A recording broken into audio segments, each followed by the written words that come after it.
వాక్య ధ్యానం కొరకు మనందరం కూడా యెహోషువ గ్రంథం 4వ అధ్యాయం మొదటి 3 వచనాలను చదివి ధ్యానం చేద్దాం. జనులందరూ యొర్దానును దాటుట తుదముట్టిన తరువాత యెహోవా యెహోషువతో ఇలాగు సెలవిచ్చెను. ప్రతి గోత్రమునకు ఒక్కొక్క మనుషుని చొప్పున 12 మనుషులను ఏర్పరిచి యాజకుల కాళ్ళు నిలిచిన స్థలమున యొర్దాను నడుమ నుండి 12 రాళ్లను తీసి వాటిని యువతలకు తెచ్చి మీరు ఈ రాత్రి బస చేయు చోట వాటిని నిలవబెట్టుడని వారికి ఆజ్ఞాపించుము. దేవునికి స్తోత్రం.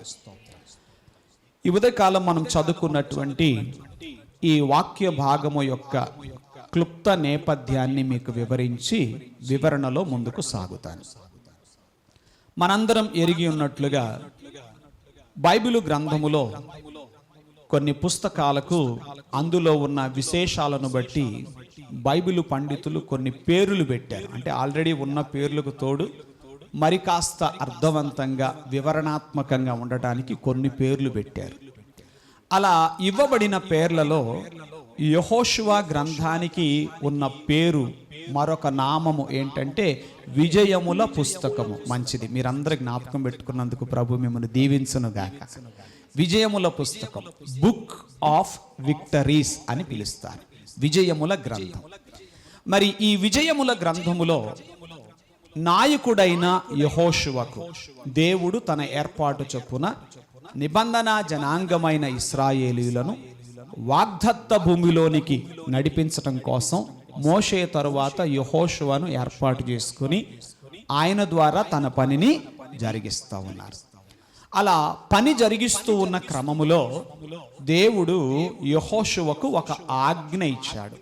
అదేమిటంటే వారందరూ దేవుడు ఒక గొప్ప కార్యం చేయటం వలన యొర్దాను నదిని దాటగలిగారు. చరిత్ర ప్రకారంగా మనం చూస్తే యొర్దాను అది గట్ల మీదుగా పొర్లి పారేటంత బాగా ఫ్లో ఎక్కువగా ఉన్న టైంలో ఇశ్రాయేలు జనాంగము దాన్ని దాటారు అని మనం చూస్తాం. మనం ఇప్పుడు 4వ అధ్యాయంలో ఉన్న వాక్యం చదివాం కదా, ఆ ముందు 3 అధ్యాయాల్లో ఉన్న విషయాలు క్లుప్తంగా మీకు చెప్తాను. మొదటి అధ్యాయములో యెహోషువను దేవుడు ధైర్యపరచడం గురించి చదువుతాం. మేజర్గా యెహోషువను దేవుడు ధైర్యపరచడం గురించి చూస్తాం. 2వ అధ్యాయములో యెహోషువ ద్వారా పంపబడిన వేగుల వారు యెరికో పట్టణమునకు వెళ్ళి అక్కడ రాహాబను ఆమె ఇంట చేరి ఆ ప్రాంతాన్ని వేగు చూచి వచ్చారు యెహోషువ దగ్గరికి ఒక మంచి సమాచారంతో. అదేంటంటే మనకు విజయం తథ్యం, విజయం డోకా లేదు. ఎందుకంటే మనం కనీసం ఇంకా నదిని కూడా దాటక ముందే నది యువతల ఉండగానే అవతల ఉన్న వారి గుండెల్లో గుబులు పుట్టింది. యెరికో ప్రజలు మనమంటే వణికిపోతున్నారు, నది దాటక ముందే వణికిపోతున్నారంటే ఇక అసలు మన విజయం పెద్ద విషయమే కాదు, తేలికగా మనకు విజయం వస్తుందంటూ వేగుల వారు వర్తమానాన్ని తీసుకొచ్చారు. అలాంటి వార్తలు విన్నప్పుడు మన స్పీడ్ ఎలా ఉంటుంది చెప్పండి? ఒక రేంజ్లో ఉంటుంది కదా, ఒక రేంజ్లో ఉంటుంది. సో ఇశ్రాయేలు ప్రజలందరూ కూడా వారి మనస్సులలో బాగా ఉత్సాహంతో ఉన్నారు. ఎప్పుడెప్పుడా యొర్దాను దాటటం, ఇక వాళ్ళని ఏం చేయటం, మన జైత్రయాత్ర మొదలు పెట్టాలి అనేటువంటి స్పీడులో వాళ్ళు ఉన్నారు. మరి దానికి అడ్డంగా ఉన్నటువంటి యొర్దాను నదిని దాటే విషయంలో కూడా దేవుడు ఒక ప్రత్యేకమైన కృప అనుగ్రహించి యొర్దాను ఆయన ఏం చేశాడు, ప్రవాహంగా ఎంతో విపరీతమైనటువంటి ప్రవాహంతో వస్తున్నటువంటి ఆ యొర్దాను నది ప్రవాహాన్ని ఆయన యాజకులు నిబంధన మందసాన్ని మోసుకుంటూ దేవుని మాట ప్రకారంగా యొర్దాను నీటిని వాళ్ళ కాళ్ళు అంచులు అలా తాకగానే పైనుండి ప్రవాహంగా వస్తున్న నీళ్లు ఆపబడ్డాయినందండి. అక్కడ ఆ మాట చాలా ముఖ్యమైనది. పైనుండి ప్రవాహంగా వస్తున్న నీళ్లు ఏకరాశిగా నిలపబడ్డాయి. ఆరిన నేలను వీళ్ళు దాటారు. రైట్. ఇప్పుడు దాటిన తరువాత దేవుడు వారికి ఒక ఆజ్ఞ ఇస్తున్నాడు. పరుగులు పెడుతున్నది వాళ్ళ మనస్సు. వాళ్ళ మనసు ఏమవుతుంది చెప్పండి? కొన్నిసార్లు మన మనసు పరుగులు పెడతా ఉన్నప్పుడు దేవుడు కొన్ని బ్రేకులు వేస్తాడు. ఆయన వేసే బ్రేకులు మనకి మంచిదే. ఏమంటారు? ఆ బ్రేకులు మనకి ఎందుకు ఆ బ్రేకులు మంచిదంటే, ముందుకెళ్ళి స్పీడ్ మీద బోల్తా పడకుండా, మనం కొన్నిసార్లు స్పీడ్ ఎక్కువై జీవితంలో ఏమవుతుంటాం చెప్పండి మాట్లాడరు. వ్యాపారం బాగా సాగుతుంది అనుకోండి, ఏం చేస్తాం చెప్పండి? అవసరానికి మించి పెట్టుబడులు పెడుతుంటారు కొంతమంది. అతి తెలివితేటలు అంటాం వాటిని. ఏమంటాం చెప్పండి? వ్యాపారం సాగుతుంది, ఏం చేస్తారు? ఆ స్పీడ్ అయిపోయి 10,000 పెట్టుబడి పెట్టాల్సిన చోట వ్యాపారం బాగా జరుగుతుంది కదా 1,00,000 పెట్టుబడి పెడతాడు. బాల్తా పడి ఇక మళ్ళీ అడ్రస్ కూడా ఉండదు. అందుకని దేవుడు కొన్నిసార్లు మన స్పీడులకి ఏం చేస్తూ ఉంటాడు? ఒక ఉదాహరణ చెప్పానంతే, బ్రేకులు వేస్తా. ఇప్పుడు వీళ్ళు మంచి స్పీడ్ మీద ఉన్నారు. ఎందుకు స్పీడు? వేగుల వారు మోసుకొచ్చిన వార్త ఏంటనంటే, ఎరుకో వాళ్ళకి మనమంటే వణుకు పుడుతుంది కాబట్టి ఇక మనం ఏమాత్రం ఆలస్యం చేయకుండా యోర్దాన్ను దాటేసి పరిగెత్తుకుంటూ వెళ్ళి ఏం చేద్దాం? ఎరుకోను పట్టేద్దాం అంటే దేవుడు బ్రేకులు వేయడం స్టార్ట్ చేశాడు. ఫస్ట్ బ్రేక్ ఇది. ఏంటి ఫస్ట్ బ్రేకు? మీరందరూ యోర్దానును దాటాక యోర్దాను నడుమ, అంటే యాజకులు ఏం చేశారంటే, ఇశ్రాయేలు జనాంగం అందరూ కూడా యోర్దాను దాటేదాకా వాళ్ళ నదీ గర్భముల మధ్యలోనే వాళ్ళు నిలవబడి ఉన్నారు. ఇప్పుడు దేవుడు ఏం చెప్పాడంటే, అక్కడ నుండి గోత్రానికి ఒకడు చొప్పున వెళ్ళి 12 రాళ్లను తీసుకొచ్చి మీరు ఈ రాత్రి బస చేసే చోట వాటిని నిలువబెట్టాలి. బ్రేక్ పడిందా లేదా? ఎందుకు చేశాడు దేవుడు ఇలా? ఆలోచన చేద్దాం. ఈరోజు మన ధ్యానాంశం ఏంటంటే, విజయానికి బాటలు పరిచిన జ్ఞాపకాలు. అందరూ చెప్పండి, విజయానికి బాటలు పరిచిన జ్ఞాపకాలు. నిశ్చయంగా అన్ని జ్ఞాపకాలు విజయానికి బాటలు పరుస్తాయి అని నేను చెప్పను, కానీ దేవుడు మన జీవితంలో చేసిన మేలులు, మహోపకారములు, ఆశ్చర్య కార్యములను గుర్చిన జ్ఞాపకాలు మాత్రం ఖచ్చితంగా మన విజయానికి బాటలు పరుస్తాయి అనడంలో ఏ సందేహం లేదు. ఇంతకీ బాట అంటే మీకు తెలుసుగా, వాళ్ళు ఏమొచ్చిందంటే తెలుగును కూడా మళ్ళీ తర్జుమా చేయాల్సి వస్తున్న పరిస్థితులు. ఏం చేద్దాం? బాట, దారి. పెద్దోళ్ళు చిన్నోళ్ళు కలిసి ఉన్నందుకు దేవుణ్ణి స్తుతిస్తున్నాను. అచ్చం ఈ తరం అయితే బాట అంటే అదేంటి అనేవాళ్ళు ఇప్పుడు నన్ను. బాట అంటే దారి, మార్గము. ఏంటి? విజయానికి బాటలు పరిచిన జ్ఞాపకాలు. బాటలు పర్వటం అంటే ఏంటి? బాటలు పర్వటం అంటే ఏంటంటే, దేవుని పిల్లలు గమనించండి, తార్ రోడ్డు అయినా సిమెంట్ రోడ్డు అయినా అందులో రాళ్ళు ముఖ్యం కదా. పూర్వము ఈ తార్ రోడ్లు, సిమెంట్ రోడ్లు లేనప్పుడు బాటలు ఎలా వేసుకునేవాళ్ళు, మార్గం ఎలా వేసుకునేవాళ్ళు? రాయి వెంట రాయి, రాయి వెంట రాయి చక్కగా పేర్చేవాళ్ళు. అదే ఇక రోమన్ హైవేస్ అని చెప్పి మీరు గూగుల్ సెర్చ్ కనుక చేస్తే, రోమన్ హైవేస్ అంటే మన హైవేస్ లాగా ఉండేవి కాదు. అప్పట్లో రాళ్ళు, అది కూడా ఒక పెద్ద కళండి. రాయి వెంట రాయి పేర్చడం అంటే బండి వెళుతుంటే తొణికెసలాడకుండా పేర్చడం అంత తేలికైన విషయమేమీ కాదు. ఏముందులో రాళ్ళు పేర్చడం అనుకోబాకండి, ఏ రాయి ఎక్కడ పేర్చాలి అట్లా జాగ్రత్తగా. రైట్. విజయానికి బాటలు పరిచిన జ్ఞాపకాలు. సో ఇప్పుడు ఈ జ్ఞాపకాలని మనం ఎలా చెప్పుకోవచ్చు? రాళ్లతో పోల్చుకోవచ్చు. ఈ జ్ఞాపకాలు ఎలా చెప్పుకోవచ్చు మనము? రాళ్లతో. అంటే ఈ రాళ్ల ద్వారా పేర్చబడినటువంటి ఆ బాటలో గనక ప్రయాణం చేస్తే విజయం తథ్యం. దేవునికి స్తోత్రం.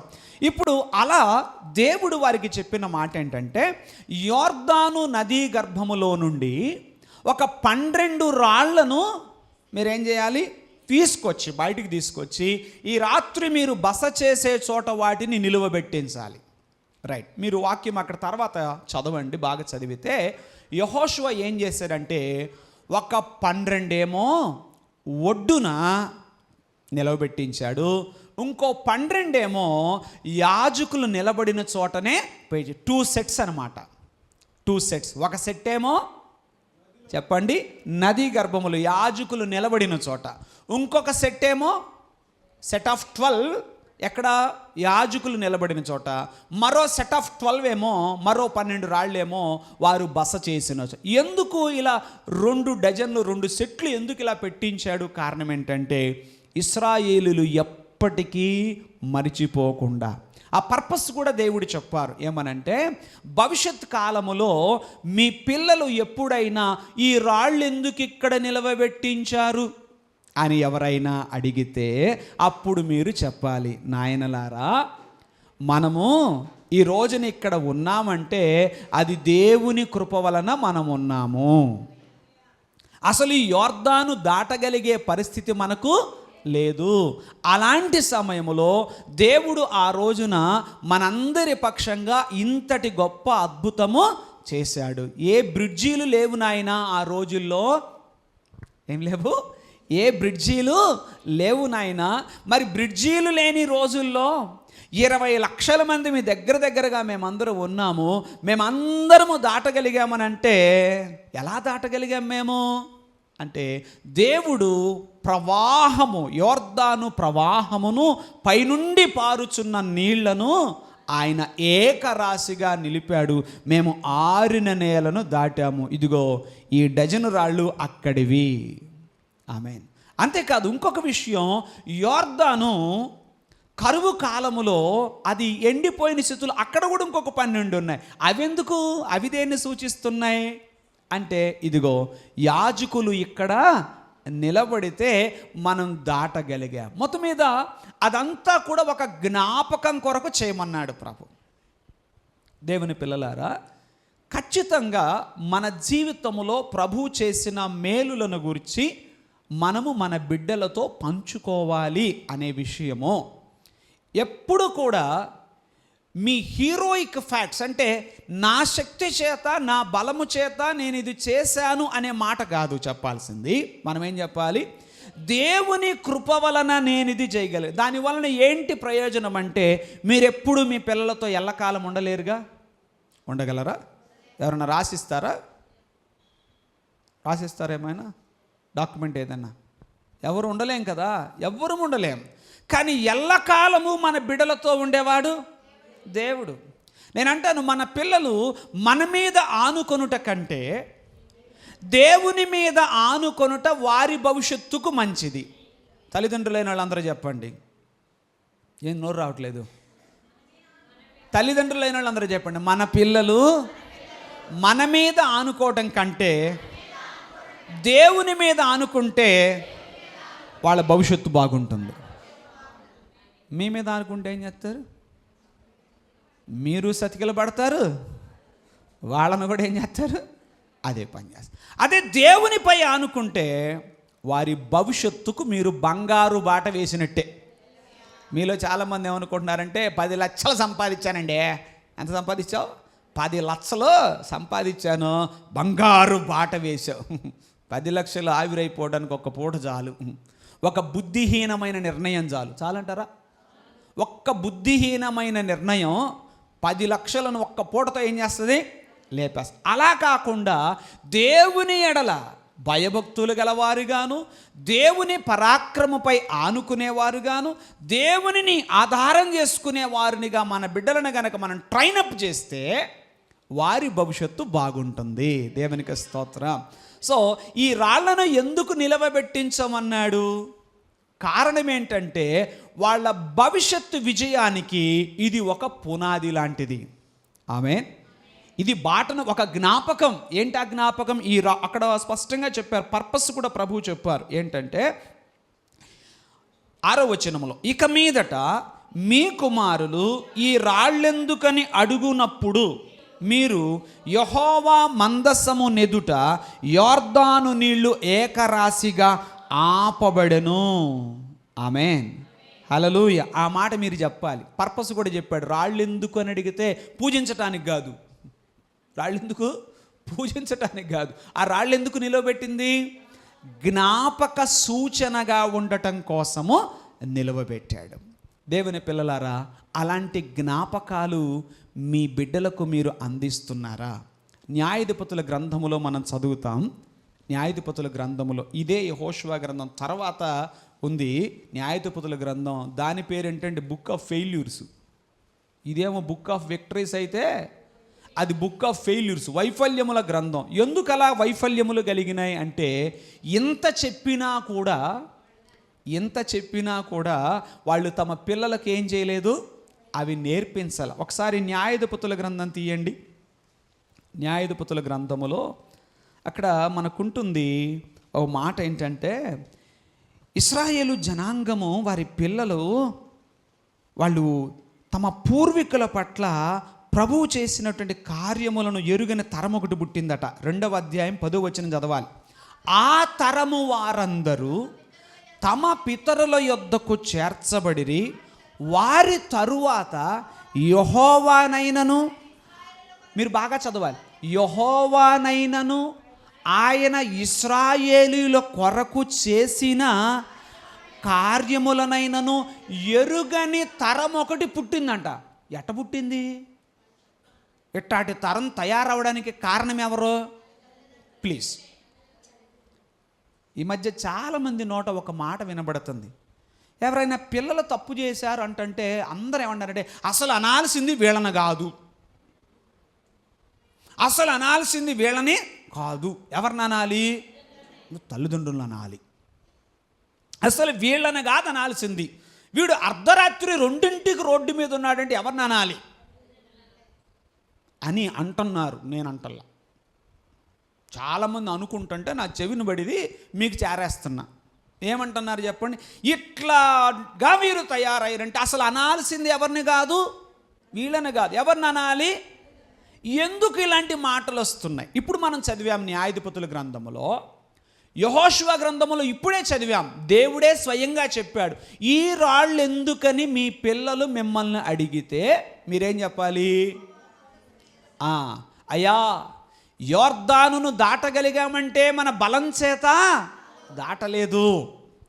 నిబంధన మందసం మోసేటువంటి యాజకులు, మోస్తున్న యాజకులు యోర్దాను నదీ గర్భముల వాళ్ళు నిలవబట్టి మనం దాటగలిగాము. అక్కడి నుంచి తెచ్చినవి రాళ్ళు. ఇట్లా చెప్పుకోమని ఆయన చెప్పాడు. ఇట్లా మాట్లాడుకుని అంటే దేవుడు కొన్నిసార్లు ఆయన గైడెన్స్ ఎంత దేవుడు ప్రభువునికి మించిన టీచర్ మరొక లేరండి నా అభిప్రాయం. మరి మీ అభిప్రాయం ఏంటో? వాడు గుడ్ టీచర్, ఎంత మంచి బోధకుడు ఆయన. ఆయనకు మించిన బోధకుడు, ఉపదేశకుడు మరొకరు లేరు. ఆయన ఏమన్నాడంటే, మీ మధ్యలో సంభాషణ వచ్చినప్పుడు ఇట్లా మాట్లాడుకోండి అని చెప్పాడు. అంటే తల్లిదండ్రులు పిల్లలు ఏమేం మాట్లాడుకోవాలో కూడా గైడ్ చేశాడు ఆయన. ఇవాళ తల్లిదండ్రులు పిల్లలు కూర్చుంటే ఏం మాట్లాడుకుంటారు చెప్పండి? ఆడేదో గొంతమ్మ గోరుతాడు, ఏమేమి ఎక్కడి నుంచి తెచ్చేది సచ్చేది అంటూ మాట్లాడుతూ ఉంటారు. ఈలోపు వాళ్ళ డాడీ బెటర్ అంటాడు. వీళ్ళు దానికి ఈ పిచ్చి పిచ్చి పిచ్చి పిచ్చి అన్నీ వస్తూ ఉంటాయి. కానీ దేవుని పిల్లలారా, ఏం మాట్లాడుకోవాలి చాలా స్పష్టంగా చెప్పాడు. వాళ్ళ గురించి వీళ్ళ గురించి కాదు మాట్లాడుకోవాల్సింది. కష్ట సుఖాలు చెప్పుకోవచ్చు. తల్లిదండ్రులు తమ కష్ట సుఖాలు బిడ్డలతో పంచుకోవచ్చు నిరభ్యంతరంగా, దానికి ఇబ్బంది లేదు. కానీ మీరు అలా మాట్లాడుకుంటున్నప్పుడు దేవుని గురించిన ప్రస్తావన వస్తుందా? దేవుడు చేసిన కార్యముల గురించిన ప్రస్తావన వస్తుందా? డ్రెస్ వేయటం, ఫోటోలు తీసుకోవటం, మురుసుకోవటం తప్పితే చెప్పరు. మీరు ఇలా అనుకోబాకండి, పాస్టర్ గారు నేనేం చూడలేకపోతే, నేను బ్రహ్మాండంగా చూస్తున్నా, నేను చూస్తే ఆనందిస్తాను, నేను దేవునికి స్తోత్రం. కానీ ఇవాళ ఎలా ఉంది స్టోరీ అంటే, డ్రెస్ వేయటం, ఫోటోలు తీసుకోవటం, పదే పదే మురుసుకోవటం, షేర్ చేసుకోవటం, స్టేటస్లు పెట్టుకోవడం, అంతకుమించి ఏముంది చెప్పండి?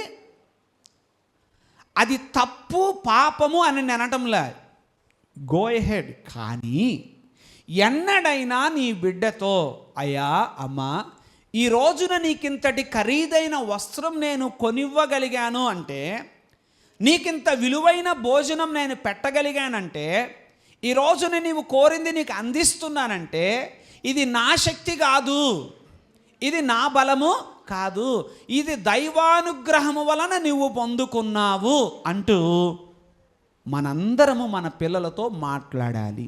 నేను న్యాయాధిపతుల గ్రంథం పోనీ ఒక 500-600 సంవత్సరాలు గడిచిన తర్వాత చరిత్ర కాదు ఇది. పుస్తకం పక్కన పుస్తకం ఉంది. అసలు చరిత్ర ప్రకారం కూడా యెహోషువ తర్వాత న్యాయాధిపతుల గ్రంథమే, రైట్. అదేమో బుక్ ఆఫ్ విక్టరీస్, ఇదేమో బుక్ ఆఫ్ ఫెయిల్యూర్స్. అది విజయముల గ్రంథము, ఇది వైఫల్యముల గ్రంథం. వై? ఎందుకు? ఓటమి వెంట ఓటమి. అఫ్కోర్స్ దేవుడు ఆయా సమయాల వారిని కనికరించాడు, వారికి విడుదలిచ్చాడు, అది మనం చూస్తాం. కానీ ఎందుకు అలా అని అంటే రీజన్ మనకు 2వ అధ్యాయం 10వ వచనంలో దొరికింది. ఏంటది? మరొకసారి చదవాలి. ఆ తరము వారందరూ, అంటే ఏ తరము వారు? యెహోషువ కాలము నాటి వారందరూ తమ పితరుల యొద్దకు చేర్చబడిరి. వారి తరువాత యెహోవానైనను, ఆగండి, యెహోవానైనను ఆయన ఇశ్రాయేలుల కొరకు చేసిన కార్యములనైనను ఎరుగని తరమొకటి పుట్టగా. వీళ్ళు ఇట్లా పుట్టడానికి రీజన్ ఎవరు? అలాగ అన్నోళ్ళే. ఎందుకంటే వాళ్ళు ఏనాడు కూడా దేవుని గురించి మాట్లాడిన వారు కానీ, దేవుడు చేసిన కార్యముల గురించి మాట్లాడిన వారు కానీ కాదు. వాళ్ళు ఎప్పుడైనా చెప్పారు, అరే మన ఊరిది కాదమ్మా, మన ఊరిది కాదు, మనకింతటి పురాలు లేవు, అసలు మనము గుడారవాసులం. మనం ఎవరు? మనది డేరా బ్యాచ్. ఫీల్ అవ్వకండి, మనదే బ్యాచ్? మనం డేరా బ్యాచ్. డేరా బ్యాచ్ అయిన మనం ఇవాళ పురములు కట్టుకొని నివసిస్తున్నామంటే, హలో, నీవు ఒకప్పుడు డేరా బ్యాచ్ అని కనుక నీ బిడ్డతో నువ్వు చెప్పావనుకో, డేరాల్లో ఉన్న వాళ్ళని వీడు తక్కువ చూపు చూడ్డు. ఈడేందో పైనుంచి ఊడిపడ్డట్టుగా పై చూపులు చూస్తుంటాడు. వాడికి ఆ చూపులు అట్ట ఎట్ట తయారైనాయి? నువ్వు చెప్పలా, నువ్వు కూడా ఒకప్పుడు డేరా బ్యాచ్ అని. మీలో కొంతమంది కోపం రావచ్చు, రోషం రావచ్చు, ఏం పర్లా, నాకేం భయం లేదు. నువ్వు చెప్పలా. నువ్వు చెప్పకపోవడం వల్ల వాడు ఏమనుకుంటున్నాడు? నేను ఆగర్భ శ్రీమంతుడను అనుకుంటున్నాడు. ఏమనుకుంటున్నాడు? నీ కూతురు ఏమని నేను ఆగర్భ శ్రీమంతురాలిని అనుకుంటుంది నీ కూతురు. నువ్వు చెప్పలా. ఏం చెప్పలా? మనం డేరా అమ్మా, డేరాలో ఉండేవాళ్ళం, గుడారాలు వేసుకొని టెంట్లు వేసుకొని ఇక్కడ బిక్కుని అక్కడికి వెళ్తుండేవాళ్ళం. ఇట్లాంటి మనల్ని ఇవాళ పురములు కట్టుకొని, ఆమేన్, ఇట్లా మనం ఉన్నాము అంటే ఇది దేవుడు చేశాడు అని వాళ్ళు చెప్పలా. చెప్పకపోవటం వల్ల వాళ్ళు ఎట్ట తయారయ్యారు? యెహోవానైనను ఆయన చేసిన, ఆయన ఇశ్రాయేలుల కొరకు చేసిన కార్యములనైనను ఎరుగని తరం ఒకటి పుట్టింది. ఇష్టానుసారంగా జీవించడం మొదలుపెట్టారు. అసలకే మోసం వచ్చింది, మూలాలలో అయిపోయారు. ఇక ఒకదాని వెంట ఒకటి యుద్ధాలు, ఓటములు, దాసత్వము. ఎందుకలా? అలా జరగకుండా ఉండాలంటే, అందుకే ముందే చెప్పాను, విజయానికి బాటలు పరిచిన జ్ఞాపకాలు. ఆ జ్ఞాపకాలు మనకుంటే మన జీవితం విజయ పదమున ప్రయాణం చేస్తుంది. అవి మర్చిపోతే, మనం ఆ సంగతులు మర్చిపోతే అది మనకు ఎంత మాత్రము మంచిది కాదు. అందుకనే ఇశ్రాయేలీలు ఏదైనా ఒక విజయము సాధించుటకు ముందు ఆయన ఈ జ్ఞాపకాలు వారికి ఉండాలని, ఈ పనులు చేయమని వారికి ఆజ్ఞాపించాడు. ఆమేన్. ఈ 12 రాళ్ళు అక్కడి నుంచి మోసుకొచ్చి నిలవబెట్టి అక్కడ ఉంచండి, పిల్లలు అడిగినప్పుడు వాళ్ళతో చెప్పండి. ఆమేన్, హల్లెలూయా. అట్లాగే నదీ గర్భములో కూడా 12 రాళ్ళు. ప్రవాహం తగ్గిపోయినప్పుడు ఏంటి రాళ్ళు ఇట్లా కుప్పకపోయేటంటే చెప్పండి అక్కడ వాళ్ళకి. ఆమేన్. రైట్. 2వ విషయం మనం చూద్దాం. 5వ అధ్యాయం 2 నుంచి 9 వచనాలు. ఇశ్రాయేలీలలో 5వ అధ్యాయం, యెహోషువ గ్రంథం 5వ అధ్యాయం 2. ఆ సమయమున యెహోవా రాతి కత్తులు చేయించుకొని మరలా ఇశ్రాయేలీలకు సున్నతి చేయించుమని యెహోషువకు ఆజ్ఞాపించాడు. ఇది 2వ బ్రేకు. ఎవరి స్పీడ్కి? మంచి స్పీడ్ మీద ఉన్నారు. ఏంటి స్పీడు? ఎప్పుడెప్పుడా? ఎందుకు? ఎరుకో వాళ్ళు మనమంటే ఏమవుతున్నారు? వణికిపోతున్నారు. వెళ్ళిపోయి ఏం చేద్దాం? వాళ్ళని స్వాధీనం చేసుకుందామంటే దేవుడు బ్రేక్ అమ్మట బ్రేక్ వేసుకుంటూ వెళ్తున్నాడు. కొన్నిసార్లు దేవుడి మీద మీకు భలే కోపం కాదు? ఏంటోనండి, దేవుడికి నేను స్పీడ్గా ఉండటం ఇష్టం ఉండదు. నీ స్పీడును ఇష్టపడని కాదు, నీ స్పీడులో ఎక్కడ బోల్తా పడతావోనని మధ్యలో స్పీడ్ బ్రేకర్లు వేస్తుంటాడు. ఒకవేళ మీరు కూడా ఎవరైనా స్పీడ్ బ్రేకర్ ఏమైనా ఎదుర్కొని ఉంటే, మీకు ఎప్పుడన్నా బండి ఆ స్పీడ్ బ్రేకర్లు పడలేదా? ఒకళ్ళిద్దరు చేయెత్తుతున్నారు. Good. We need speed breakers. ఎందుకు? మనము జనరల్గా వాటిని ఏమంటామంటే వేగ నియంత్రికలు అని అంటాం. అచ్చ తెలుగులో ఏంటి చెప్పండి? నియంత్రిక, వేగమును నియంత్రించున్నది అని అంటాం. ఎందుకు అలాగా అంటే మన స్పీడ్గా వెళ్ళడం ఇష్టం లేక కాదు. నీవు ఎంత వేగములో వెళుతున్నావో, కొన్నిసార్లు మన వేగములో అసలు ఏ దిశకు వెళుతున్నామో కూడా మనకు అర్థం కానంత వేగములో పోతూ ఉంటాం. వేగం మంచిదే, కానీ అది మంచి దిశకు నడిపించాలి కదా. అవునంటారా కాదంటారా? వేగము ఎక్కువైతే దిశను కూడా మర్చిపోయే ప్రమాదము ఉంది. అందుకని నీకు నాకు మనందరి జీవితాల్లో దేవుడు కొన్ని స్పీడ్ బ్రేకర్లు వేస్తాడు. ఇప్పుడు ఇంకొక బ్రేక్ పడింది. ఇందాకేమో రాళ్ళు నిలబెట్టిపించమన్నాడు, ఇప్పుడేమో ఏం చేయమంటున్నాడు యెహోషువతో? యెహోషువా, వీళ్ళందరూ పరిగెత్తేటట్టున్నారు. ఎవరంతా అంటున్నారు. అయితే ఇప్పుడు ఇంకొక పని చేయాలి. అదేంటంటే రాతి కత్తులు చేయించుకొని ఇశ్రాయేలులో మగవాళ్ళందరికీ కూడా ఏం చేయాలి? సున్నతి చేయించాలన్నాడు. ఇది ఇంకో పెద్ద బ్రేకు. ఇందాకడ దానికంటే పెద్ద బ్రేక్ ఇది, చాలా పెద్ద బ్రేక్. ఆశ్చర్యంగా ఉంటుందండి ఇదంతా కూడా. ఎందుకు అలా చేయించాడంటే ఈ సున్నతి కూడా ఒక జ్ఞాపకమే. ఈ సున్నతి కూడా ఏంటి చెప్పండి? ఒక జ్ఞాపకమే. ఏం జ్ఞాపకం? తమ పితరుడైన అబ్రాహాముతో దేవుడు చేసిన నిబంధనకు గుర్తుది. సున్నతి ఏంటి చెప్పండి? పితరుడైన అబ్రాహాముతో దేవుడు చేసిన నిబంధనకు గుర్తు. ఏంటి ఆ నిబంధన అంటే, నేను నిన్ను గొప్ప చేస్తాను, నీ వంశాన్ని గొప్ప చేస్తాను, ఆమేన్, నిన్ను ఆశీర్వదిస్తాను అంటూ అబ్రహాముతో ఆయన నిబంధన చేశాడు. ఆ నిబంధనకు గుర్తు ఇది అని చెప్పాడు. అది సున్నతి సంస్కారము. దేవుని పిల్లలారా, ఇప్పుడు ఆ సున్నతి వాళ్ళకేమి జ్ఞాపకం చేస్తుంది అని అంటే, ఒకానొక దశలో వాళ్ళు ఐగుప్తు దేశములో ఉండగా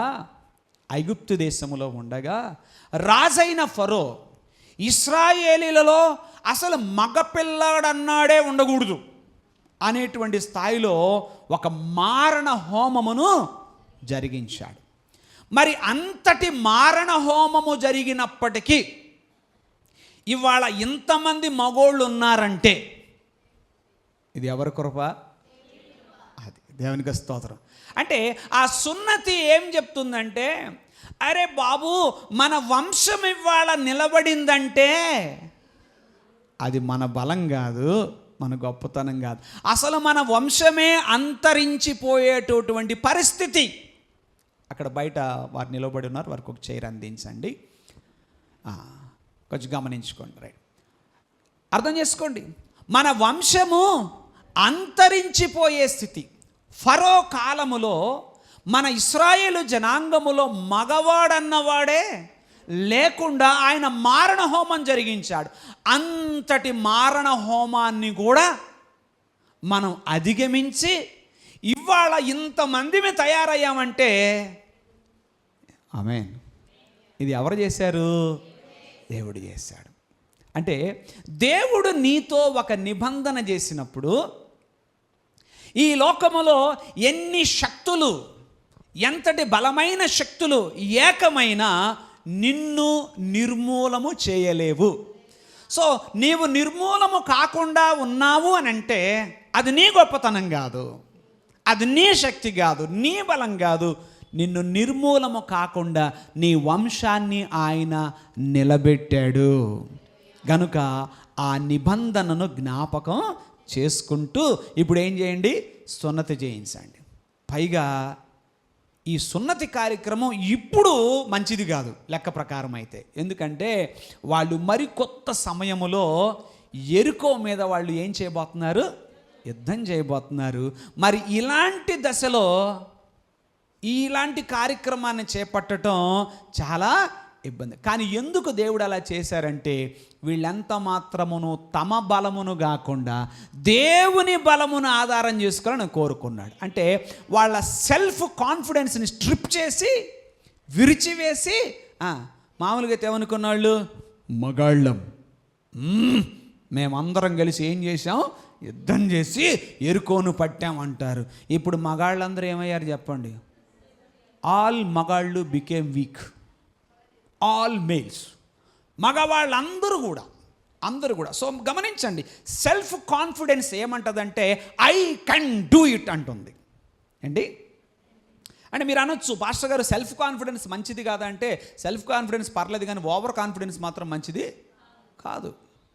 సో అందుకని ఇక్కడ వారు సెల్ఫ్ కాన్ఫిడెన్స్తో ఐ కెన్ డూ ఇట్ లేదా వీ కెన్ డూ ఇట్ అనే మాట వాళ్ళు అనకుండా గాడ్ కాన్ఫిడెన్స్గా ఉండేలాగా ఆయన చేశాడు. సెల్ఫ్ కాన్ఫిడెన్స్, గాడ్ కాన్ఫిడెన్స్ అంటే ఏంటంటే, దేవుడు నాతో ఉన్నాడు గనక నేను జయించగలను. హల్లెలూయా. సెల్ఫ్ కాన్ఫిడెన్స్ ఏమంటది? నేను చేయగలను, నేను జయించగలను. మరి గాడ్ కాన్ఫిడెన్స్, దేవుడు నాతో ఉన్నాడు గనక నేను చేయగలను. సో ఈ టైంలో వారికి ఎందుకు సున్నతి చేయించటం అంటే ఒక జ్ఞాపకం ఏంటి చెప్పండి, ఒక జ్ఞాపకం ఏంటి? ఈ రోజున మనము నిర్మూలము కాకుండా మన ఇశ్రాయేలు జాతి నిలిచి ఉంది అంటే, ఆ గొప్ప మారణ హోమాన్ని తప్పించుకొని మనం నిలవబడగలిగామంటే ఇది మన బలం కాదు. దేవునికి స్తోత్రం. ఇది ఎవరు నిలబెట్టారు? నా వంశాన్ని దేవుడు నిలబెట్టాడు. మనం అప్పుడప్పుడు మన పిల్లల్ని చూసుకున్నారే, మా వంశాంకురం నీవేరా, వంశోద్ధారకుడట. ఎవరు చెప్పండి? మగ పిల్లలకి పెట్టే పేరేంటి చెప్పండి? వంశోద్ధారకుడు అంటాడు. రైట్. ఇప్పుడు వంశోద్ధారకులు వాళ్ళు కాదు, ఆ వంశము అలాగను ఉండటానికి దేవుడు. సో ఆ జ్ఞాపకం వాళ్ళకి కావాలి. విజయానికి బాటలు పరుస్తున్న మరొక జ్ఞాపకం ఇది. ఆ జ్ఞాపకం వాళ్ళకు ఉండడానికి ఆ సున్నతిని అక్కడ చేయించమని చెప్పి ఆయన చెప్పాడు. అంత మాత్రమే కాదు, వారు ఏం చేయాలంటే తమ బలమును కాకుండా దైవ బలమును వాళ్ళు ఆధారం చేసుకునేటట్టుగా. హల్లెలూయా. అందుకనే పౌలు ఒకసారి ఇలా ప్రార్థన చేశాడు తనకున్న బలహీనతను బట్టి. ఏమనంటే, అయ్యా అంతా బాగానే ఉంది కానీ నా శరీరంలో ఒక ముళ్ళు ఉంది, దీంతో పడలేకపోతున్నాను, దీని ఏం చేయి, తీసేయంటే దేవుడు అదేంటోనండి అంత సేవ చేస్తున్నాడు కదా.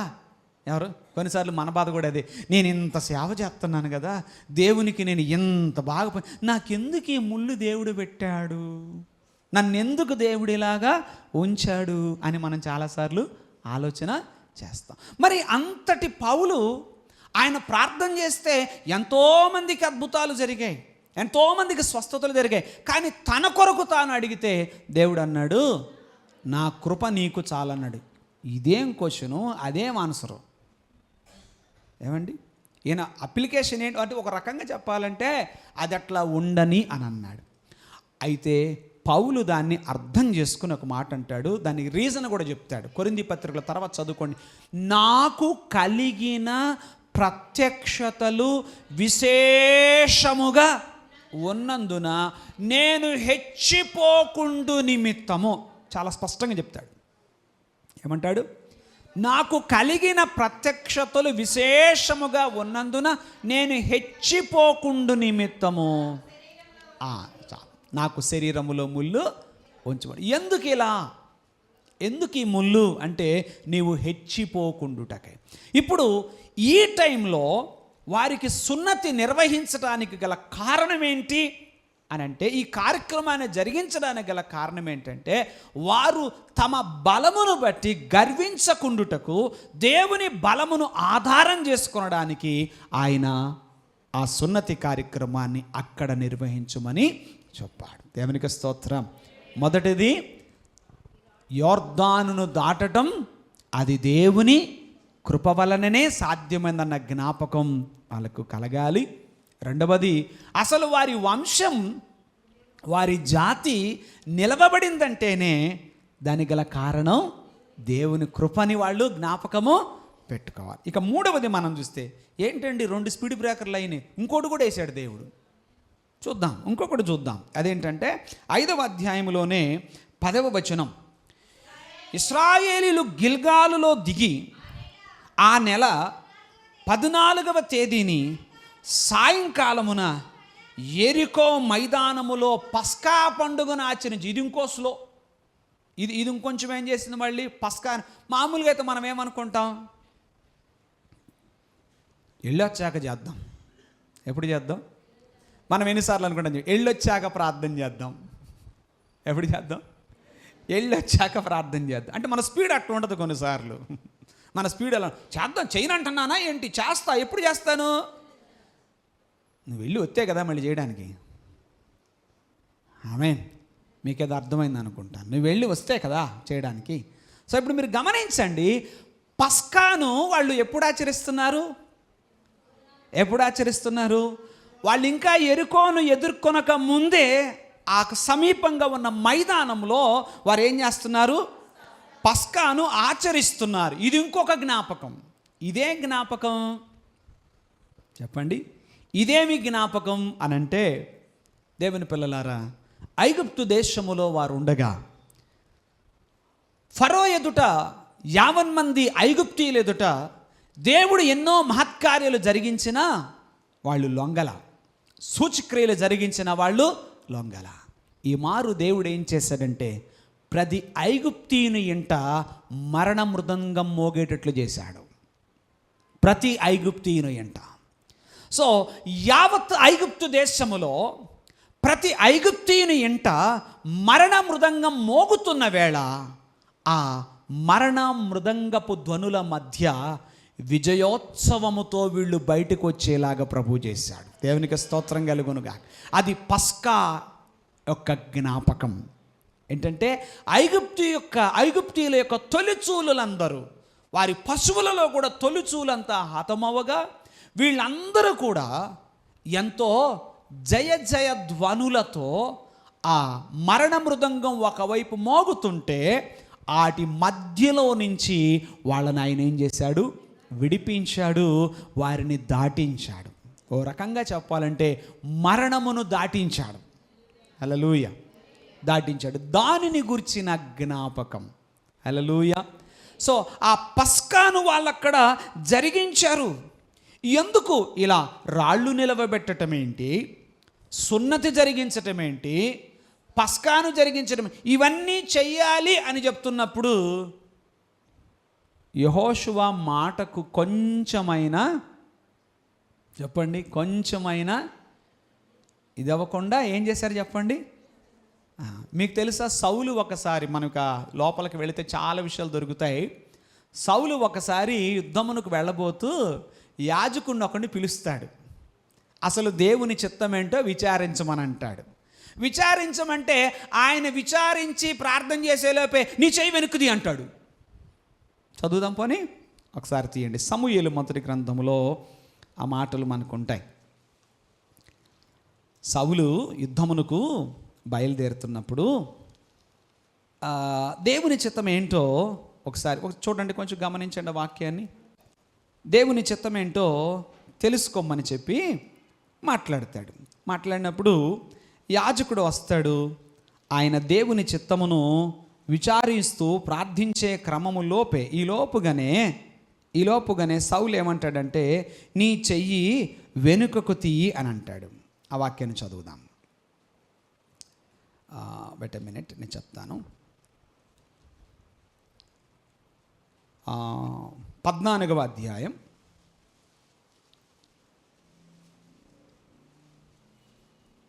'Wait a minute, I will tell you. నీ చెయ్యి వెనుకకు తీ అంటాడు యాజకుని. ఆ మాట కోసం నేను చూస్తున్నాను. అమ్మా 20వ వచనమా? రైట్, థ్యాంక్ యూ అమ్మా. 14వ అధ్యాయం, 14వ అధ్యాయంలో 18వ వచనం చదువు. దేవుని మందస్సము అప్పుడు ఇశ్రాయేలుల యొద్ద ఉండగా దేవుని మందస్సమును ఇక్కడకు తీసుకురమ్మని సౌలు అహీయాకు సెలవిచ్చెను. సౌలు యాజకునితో మాట్లాడుతున్నాడు. ఆగండి, సౌలు యాజకునితో మాట్లాడుతున్నాడు. ఈ లోపే ఫిలిస్తీయుల దండులో ధ్వని మరి ఎక్కువగా వినబడెను. కాబట్టి సౌలు యాజకునితో ఏమన్నాడు? ఆ మాట మీద ఫోకస్ చేయండి. ఏమి విని ఏం చేశాడు చెప్పండి? ధ్వని ఎక్కువగా వినబడింది. దానితో సౌలు యాజకునితో నీ చెయ్యి వెనుకకు తీ అంటే అర్థం ఏంటి? నువ్వు విచారించి ప్రార్థన చేసి చెప్పేలోపు అయిపోతుంది, నువ్వు పక్కకు తొలుగు, నేను ముందుకెళ్ళాలి. ఎంత స్పీడ్ అండి, అంతేనా? ఎంత స్పీడ్ అండి చూడండి. తానును తన యొద్దనున్న జనులందరూ కూడుకొని యుద్ధమునకు చొరబడిరి అని మనం చూస్తున్నాం. అంటే సౌలు అనుసరించిన విధానము మంచిదా చెప్పండి, సౌలు అనుసరించిన విధానము మంచిదా? గమనించండి, యెహోషువ ఇవన్నీ జరిగిస్తున్నాడు. రాళ్లను నిలవబెట్టించాడు, ప్రజలందరికీ సున్నతి చేయించాడు, అందరి చేత పస్కాను ఆచరింపజేశాడు. ఎందుకు ఈ జ్ఞాపకాలు? అవతల యెరికో ప్రజలు వణికిపోతున్నారు, వెళ్ళిపోదాం, వాళ్ళని స్వాధీనం చేసుకుందాం, వాళ్ళ పురమును పట్టుకుందాం అని వీళ్ళందరూ కూడా ఉత్సాహంతో ఉంటే ఒకదాని వెంట ఒకటి కార్యక్రమాలు జరిగిస్తున్నాడు. ఎందుకనంటే మనం ఇలా ఉరుకులు పరుగులు పెట్టడం అది మన భవిష్యత్తుకు క్షేమము కాదు. మనము దేవుని సహాయంతో ముందుకు వెళ్ళాలి. ఆ జ్ఞాపకాలు మన మదిలో చెరిగిపోకుండా వాటిని మనం ఏం చేయాలి? స్థిరపరుచుకోవాలి. ఇట్లాగా వారు ఈ 3 పనులు చేసిన తర్వాత 13వ వచనం దగ్గరికి వద్దాం. 5వ అధ్యాయం. యెహోషువ యెరికో ప్రాంతమున ఉన్నప్పుడు అతడు కన్నులెత్తి చూడగా దూసిన కత్తి చేత పట్టుకొని ఉన్న ఒకడు అతని ఎదుట నిలిచి ఉండెను. యెహోషువ అతని యొద్దకు వెళ్ళి, నీవు మా పక్షముగా ఉన్నవాడవా, మా విరోధుల పక్షముగా ఉన్నవాడని అడుగగా అతడు, కాదు, యెహోవా సేనాధిపతిగా నేను వచ్చి ఉన్నానెను. దేవునికి స్తోత్రం, హల్లెలూయా. అంటే ఆల్రెడీ ఇక్కడొక కమాండర్ ఉన్నాడు. ఎవరా కమాండరు? యెహోషువ గారు ఒక కమాండరే కదా. కానీ మరి ఇప్పుడు కమాండర్ ఇన్ చీఫ్ అంటే ఆయన యొక్క గైడెన్స్ ప్రకారం ముందుకి వెళ్ళాలి. వేదాంత పండితుల పరిశోధన వారు చెప్తున్న విషయం ఏంటంటే, ఇది మరెవరో కాదు, మన ప్రభువైన యేసుక్రీస్తు. ఆయన శరీరధారిగా భూమి మీదకి ఇంకా దిగిరాకముందు యెహోషువకు అనుగ్రహించిన ప్రత్యక్షత. వీటిని ప్రీ మేనిఫెస్టేషన్స్ ఆఫ్ క్రైస్ట్ అని చెప్పి పిలుస్తారు. పాత నిబంధన కాలములో యెహోవా దూతగా ఆయన పిలువబడ్డారు. ఇంకొక విషయం కూడా మీకు రూఢి చేసుకోవడానికి, కనబడినది దూత కాదు ప్రభువే అనడానికి ఇంకొక రుజువు ఏంటంటే, మీరు చూడండి 14వ వచనములో, యెహోషువ నేల మట్టుకు సాగిలపడి నమస్కారం చేసి, నా ఏలినవాడు తన దాసునికి సెలవిచ్చినదేమని అడిగాడు. దూతలు ఆరాధనను అంగీకరించరు. ప్రకటన గ్రంథం చదివితే అర్థమవుతుంది మనకి. ఒకవేళ ఎవరైనా దూతలకు నమస్కారం చేయకపోతే, నాయన నమస్కారం నాకు కాదు, ఆరాధన నాకు కాదు, ఆరాధన ప్రభువుకు చెందాలి అని చెప్తారు. సో ఇప్పుడు అలా అడ్డగించలేదంటే కనబడినది మిఖాయేలు అనుకోవాకండి. మిఖాయేలు కాదు, వారికి విజయమును అనుగ్రహించుటకు ప్రభువే వారి ముందు నడుస్తున్నాడు. దేవునికి స్తోత్రం. అంటే ఇప్పుడు ఏం చేయాలంటే యుద్ధ ప్రణాళికలు, ఓకే, వార్ స్ట్రాటజీ అంతా కూడా ఎవరివ్వాలి? ఎవరిచ్చిన ప్రకారం నడవాలి? Commander in chief. ఆయన ఏమిస్తే ఆ గైడ్లైన్స్ ప్రకారంగానే వీళ్ళు వెళ్ళాలి. అది కూడా జ్ఞాపకం పెట్టుకోవాలి. సో మొత్తం మీద 4 జ్ఞాపకాలు చెప్పాను మీకు. ఇశ్రాయేలు జనాంగం వారి జైత్ర యాత్ర నిరాటంకంగా కొనసాగాలంటే, వారి జీవితం విజయ పదమున వెళ్ళాలి అంటే వారు 4 సంగతులను జ్ఞాపకం పెట్టుకోవాలి. నంబర్ 1, ఆ తర్వాతే వాళ్ళ విజయాలు ప్రారంభమవుతాయి. నంబర్ 1, మొట్టమొదటిది వాళ్ళు ఏం చేయాలి చెప్పండి? వాళ్ళు ఏం చేయాలి? వారు యొర్దానును దాటినది తమ బలమును బట్టి కాదు. ఇందాక వారు వచ్చారు అంటే ఇది దేవుని కృప వలననే అని చెప్పి వాళ్ళ జ్ఞాపకం పెట్టుకోవాలి. రెండవది, వాళ్ళ వంశం, వాళ్ళ జాతి నిలబడిందంటే దానికి కారణం దేవుడు అని చెప్పి విషయం వాళ్ళు జ్ఞాపకము పెట్టుకోవాలి. దేవునికి స్తోత్రం, హల్లెలూయా. వారు మరణమును దాటి వచ్చారు. ఆమేన్. మరణ మృదంగం ఐగుప్తు అంతటా మ్రోగుతుండగా దాని మధ్యలో సజీవులుగా వారు బయటికి వచ్చారు. ఆ విషయం వారు జ్ఞాపకం పెట్టుకోవాలి. అంతేకాదు, తమ జీవితంలో వారు వేసే ప్రతి అడుగు కూడా ఎవరి గైడెన్స్ ప్రకారం వెళ్ళాలి? ఆయన ముందే చూడండి, అక్కడ మనం చదువుతాం, అందుకు యెహోవా సేనాధిపతి, నీవు నిలిచి ఉన్న ఈ స్థలము పరిశుద్ధమైనది, నీ పాదరక్షలను తీసివేయుమని యెహోషువతో చెప్పగా యెహోషువ అలాగు చేసెను. పాదరక్షలు తీయడం అనేది ఒకటి వినయమునకు సాదృశ్యం. చెప్పులు ఇప్పడం అనేది వినయమునకు సాదృశ్యం. రెండవది, అది పరిశుద్ధతకు సాదృశ్యం. అంటే మాలిన్యము అంటకుండా, మాలిన్యము ఈ లోక మాలిన్యమునకు దూరంగా, అంటే వారు వినయము గలవారై పరిశుద్ధత గలవారై ఉన్నప్పుడు వారి విజయానికి ఇక ఏ విధమైన డోకా ఉండదు. హల్లెలూయా, హల్లెలూయా. వారి జీవితం విజయ పదమున ప్రయాణించాలి. వారి విజయానికి ఏ విధమైన డోకా ఉండకూడదు అని అంటే ఈ 4 సంగతులు వాళ్ళు ఏం చేయాలి అంటే, ఈ సందర్భంలో ఈ 4 సరిపోతాయండి అని అనేటట్టున్నారు మీరు కాదు. ఈ సందర్భంలో ఇక్కడ యెహోషువ గ్రంథం యొక్క కాంటెక్స్ట్లో మనం చూస్తున్నాం. విజయముల పుస్తకం అని పిలువబడిన ఈ పుస్తకములో వారు ఏదేని ఒక విజయము పొందుటకు ముందు ఈ 4 జ్ఞాపకాలు వాళ్ళ మదిలో స్థిరంగా ఉండాల్సిన అవసరము ఉంది. దేవుడు వారికి ఆ జ్ఞాపకాలను ఉంచాడు. హల్లెలూయా. మరి ఈ రోజున మీ పిల్లలకి మీరేం జ్ఞాపకాలు విడిచిపెడుతున్నారు? విడిచిపెడుతున్నానండి, అదే పని మీద ఉన్నానండి, పొద్దున్న లేస్తే నాకు అదే పని. ఏం పని? ఏం జ్ఞాపకాలు? మీరు సంపాదించే ఆస్తులు, మరొకటి కాదు. ప్లీజ్, నేను మరలా నా 2 చేతులు జోడించి మీతో చెప్తున్నాను, ఇక్కడ కూర్చున్న తల్లిదండ్రులైన మీలో ఎవరైనా మీ పిల్లల భవితకు బంగారు బాట వెయ్యాలంటే పోస్ట్ ఆఫీసు పథకం ఒకటి మొదలు పెట్టడం కాదు. మీ పిల్లల భవితకు బంగారు బాట వెయ్యాలంటే ఇంకేం అది చేసుకోవద్దు అని నేను చెప్పడం లేదు. అన్నిటికన్నా మించి మీ పిల్లల్ని మీ మీద ఆనుకునుట కంటే దేవునిపై ఆనుకునేలాగా వారిని చేయండి. వారి భవిష్యత్తుకే డోకా ఉండదు. హల్లెలూయా. వారి భవిష్యత్తుకు ఏ విధమైన డోకా ఉండదు. న్యాయాధిపతుల గ్రంథంలో చదివిన మాట మీరు మర్చిపోకండి. యెహోవానైనను ఇశ్రాయేలుల కొరకు ఆయన చేసిన కార్యములనైనను ఎరుగని తరమొకటి పుట్టింది.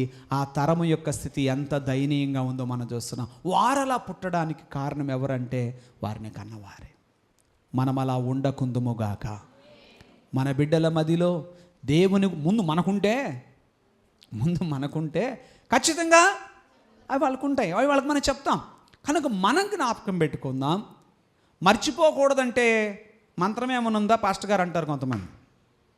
అప్పుడప్పుడు స్టూడెంట్స్ అడిగే మాట ఏంటంటే, సార్ విషయాలు మర్చిపోకుండా ఉండాలంటే ఏం చేయాలి సార్ అంటారు. మంత్రం చెప్పండి అంటారు. దీనికి మంత్రం లేదు, తంత్రం లేదు. దీనికి ఉన్న ఒకటే ఏంటంటే టిప్పు, మర్చిపోకూడదు అన్న విషయం ఏంటంటే ఒక విషయాన్ని అదే జ్ఞాపకం చేసుకుంటూ ఉండడమే. ఏంటి? ఒక విషయాన్ని అదే పనిగా మరలా చెప్పుకుంటా ఉండటమే. అప్పుడు దానికి ఎప్పుడు మర్చిపోరు. దానికి మీకు చాలా రుజువులు కూడా చూపించగలను. నేను అప్పుడప్పుడు పిల్లల్ని అడుగుతాను, మీ చిన్నప్పుడు జరిగిన అన్ని విషయాలు మీకు గుర్తున్నాయా అంటాను. ఎవరికీ గుర్తుండవు, నాకు కూడా లేవు. కానీ కొన్ని మాత్రం గుర్తున్నాయి. కొన్ని, అది చెడు కావచ్చు, మన జరిగిన కీడు కావచ్చు, కొన్ని మాత్రం. ఎందుకు ఆ కొన్నే గుర్తున్నాయి అంటే మెమరీ బ్యాంకులో ఖాళీ లేదా? కాదు. ఆ కొన్నే ఎందుకు గుర్తున్నాయి అంటే ఆ కొన్నిటిని నువ్వు అదే పనిగా జ్ఞాపకం చేసుకుంటూ వచ్చావు. అందుకని అది పర్మనెంట్ మెమరీలోకి చెరగని ముద్రగా అది ఉండిపోయింది. అర్థమైందా? మర్చిపోకూడదంటే మంత్రం ఏమన్నా ఉందా? మంత్రం ఏమి లేదు, తంత్రం ఏమి లేదు. దీనికి ఉన్న ఒకే ఒక మార్గం ఉంది. మంత్రం లేదు కానీ ఏముంది? ఏంటి ఆ మార్గం? వాటిని మరలా చెప్పుకోవటమే. అందుకనే బైబిల్లో ఉన్న ఒక పుస్తకం పేరు జ్ఞాపకార్థ గ్రంథము, బుక్ ఆఫ్ రిమెంబరెన్స్. ఏంటది? ద్వితీయోపదేశకాండం. ఆ ద్వితీయోపదేశకాండంలో దైవజనుడైన మోషే గారు ఒక మాట చెప్తారు. నీవు ఎంట కూర్చుండునప్పుడు, లేచునప్పుడు, త్రోవన నడుచున్నప్పుడు, పండుకొనున్నప్పుడు అని కూడా ఉంది. పిల్లలకి కాశీ మజిలీ కథలు చెప్పండి. పడుకున్నావు. అయినా ఇవాళ కథలినే పిల్లలు ఎక్కడున్నారండి బాబా? లేరు కదా, ఇవాళ లేరు. వాళ్ళు రకరకాలైన రీతుల్లో. కానీ ఏం చెప్పాడు? నీవు ఇంట కూర్చుండునప్పుడు, త్రోవన నడుచున్నప్పుడు, పండుకొనున్నప్పుడు, లేచున్నప్పుడు అది వాటిని గురించి మాట్లాడు. ఇక అదే వారి జ్ఞాపకం పెట్టుకునే మార్గం. వారి జ్ఞాపకం పెట్టుకునే మార్గం ఏంటి? నువ్వు కీప్ ఆన్ దాని గురించి మాట్లాడుతుండాలి. భోజనం చేసేటప్పుడు మాట్లాడాలి, త్రోవన నడిచేటప్పుడు మాట్లాడాలి, పండుకున్నప్పుడు కూడా అలా నువ్వు మాట్లాడుతూ ఉంటే వాళ్ళకి ఆ విషయాలు జ్ఞాపకం. వాళ్ళు అలా మాట్లాడలేదు. అలా మాట్లాడనందునే ఎరుగని తరము పుట్టింది. శత్రువు మీదకి వస్తే ఆధారం ఏంటో అర్థం కాలేదు. ఆమె దాసులైపోయారు, బానిసలైపోయారు, రోధించారు. ఎప్పటికో కానీ మరి వాళ్ళ మధ్యలో ఎవడో ఒకటి జ్ఞాపకం ఉండుంటుంది. ఒరే బాబు, ఈ బాధల్లో నుంచి మనం బయటపడాలంటే ఇది కాదు మార్గం, మనం దేవుడి తట్టు తిరగాలని ఎవరో చెప్పుంటారు. ఆయన మాటను బట్టి వాళ్ళు అలాగా తిరగడంతో వారికి జయం దొరికింది. మరువకుందుముగాక, మరువకుందుముగాక, మరచిపోలేనయ్య నీ ప్రేమనంటూ పాటలు పట్టమే కాదు, ఆ మరవకుండా ఆయన గురించి మనం మాట్లాడుతూ ఉందుముగాక. తలలు వంచండి, ప్రార్థన చేసుకుందాం. ప్రార్థన. ప్రభు సన్నిధిలో ఆయన మనకు నేర్పించిన విషయాలు ఒక మారు తలపోద్దాం. విజయానికి బాటలు పరిచిన జ్ఞాపకాలు. యెహోషువ గ్రంథములో దేవుడు ప్రజలైన ఇశ్రాయేలులకి అనుగ్రహించిన విజయ పరంపరను మనం చూస్తున్నాం. అందుకు గల కారణాలేంటో ప్రభు స్పష్టంగా మాట్లాడారు. వారి విజయ పరంపరకు ముఖ్య కారణాలు ఏమిటంటే, తమ జీవితంలో దేవుడు చేసిన కార్యములను వారు మరువక పదే పదే జ్ఞాపకం చేసుకుంటూ రావటమే వారిని విజయ పదమున నడిపించింది. భక్తుడైన దావీదు చేసింది కూడా అదే కదా. గొల్యాతు మీదకు యుద్ధమునకు వెళుతున్న క్రమములో ఎలుగుబంటి యొక్క బలము నుండి, సింహము యొక్క బలము నుండి నన్ను విడిపించిన ఫిలిస్తీన చేతిలో నుండి కూడా నన్ను విడిపిస్తాడు అంటూ కథన రంగములో ముందుకు సాగిపోయినాడు. దేవుని పిల్లలారా, జ్ఞాపకాలు కలలలో విహరించటానికి కాదు, కలల లోకములో బ్రతకటానికి కాదు, కానీ దేవుని గురించిన, ఆయన కార్యమును గురించిన జ్ఞాపకాలు కదం తొక్కుతూ ముందుకు సాగిపోవడానికి మనకు ఉపయోగకరంగా ఉంటాయి. ఎందుకండి ఈ జ్ఞాపకాలంటే? అవును, నీ ముందున్న పోరాటాలను, సమస్యలను, సవాళ్లను సమర్థవంతంగా నువ్వు ఎదుర్కోవడానికి దేవాది దేవుడు నీ బ్రతుకులో చేసిన ప్రతి విధమైన మేలు, అది నీ దృష్టిలో చిన్నదే కావచ్చు, పెద్దదే కావచ్చు, మరి ఏదైనప్పటికీ వాటిని గురించిన జ్ఞాపకాలు ఎప్పుడుకు సజీవంగా మనలో ఉంటే అవి నిశ్చయముగా మనకు విజయము వెంట విజయాన్ని అనుగ్రహిస్తాయి. విజయ పరంపర మన సొంతం అవుతుంది. విజయానికి మనం చక్కని బాటలు పరుచుకున్న వాళ్ళం అవుతాం. ప్రార్థన చేద్దాం. ప్రభువా, మీకు వందనాలు చెల్లిస్తున్నామయ్యా. ఈ ఉదయకాలము నీ పిల్లలమైన మాకు మీరు అనుగ్రహించినటువంటి ఉపదేశము కొరకై మీకు నిండు కృతజ్ఞతలు దేవా. చాలాసార్లు ఈ లోకము మాయలో పడి మీరు మాయడల చేసిన మేలులు, మహోపకారాల గురించిన సంగతులను మైమరిచి సంచరిస్తూ ఉన్నాం. అందుచేతనే మరోసారి ప్రభువా మమ్మను జాగరూకులను చేయడానికి, ప్రభువా మా స్పీడ్కు బ్రేకులు వేస్తూ, ప్రభువా మేము తొట్టిల్లకుండునట్లుగా, ప్రమాదముల బారిన పడకుండునట్లుగా తండ్రి, నా ఎడల మా ఎడల మీరు చేసిన మేలును మరువక జ్ఞాపకమునకు తెచ్చుకోవాలంటూ మరోసారి సున్నితంగా మమ్మను హెచ్చరించినందుకు మీకు నిండు కృతజ్ఞతలు దేవా. ప్రభువా, ఆ జ్ఞాపకాలను గనక మేము విడిచిపెడితే ప్రభువా నిశ్చయముగా మా జీవితం బోల్తాపడడం ఖాయం, మేము అపజయం పాలవడం ఖాయం. అలా కాకూడదు అని అంటే మా శక్తిపై మేము ఆధారపడడం కాదు, మీ శక్తిని ఆధారం చేసుకునడానికి సహాయం చేయి ప్రభువా. ఈ రోజున ఈ స్థితిలో నిలిచి ఉన్నామంటే అది మా బలము కాదనే సంగతిని జ్ఞాపకమునకు తెచ్చుకొని ప్రభువా నీ బలమును ఆధారం చేసుకునే కృపనివ్వండి. సదా సర్వదా మహిమను ఘనతను మీకు ఆపాదించేటువంటి జీవితాలు మాకు దయచేయండి ప్రభువా. తల్లిదండ్రులుగా ఉన్నవారు ప్రభువా నిశ్చయముగా తమ బిడ్డలకు దేవా మీరు చేసిన కార్యములు మేలులను గురించి ప్రభువా మరొక ముచ్చటించే కృపను దయచేయమని ప్రార్థన చేస్తున్నా. మా ముచ్చట్లలో మిమ్మును గురించిన జ్ఞాపకాలు ఉండాలి ప్రభువా. అది మాకెంతో దీవెన ప్రభువా. ఈ రోజున లోకములో ఎంతోమంది వ్యర్థమైన ముచ్చట్లలో మునిగిపోతూ ఉన్నారు. లేదు ప్రభువా, మా ముచ్చట్లలో మా మాటలలో మిమ్మల్ని గురించిన జ్ఞాపకాలు, మీ కార్యములను గురించిన జ్ఞాపకాలు ఉండుట అది మాకెంతో శ్రేయస్కరం గనుక ప్రభువా మరోసారి మీరు మమ్మను అప్రమత్తం చేసినందుకు కృతజ్ఞతలు దేవా. ఈ సంవత్సరాంతములో ఒకసారి అలా కూర్చొని ఈ సంవత్సరములో 11 నెలలు దాటి వచ్చాం. ఈ 12వ మాసంలో ఇలా సజీవులంగా ఉన్నామంటే ఎన్నెన్ని రీతులుగా మాకు సహాయపడ్డారో జ్ఞాపకం చేసుకుని నేను గణపరచడానికి సహాయం చేయ ప్రభు. వినిన వాక్యము మా జీవితాలలో మా హృదయ క్షేత్రాలలో అది నిలచి మొలచి ఫలించున్నట్లుగా సహాయం చేయమని యేసు నామమున ప్రార్థన చేసి వేడుచున్నాము తండ్రి. ఆమేన్.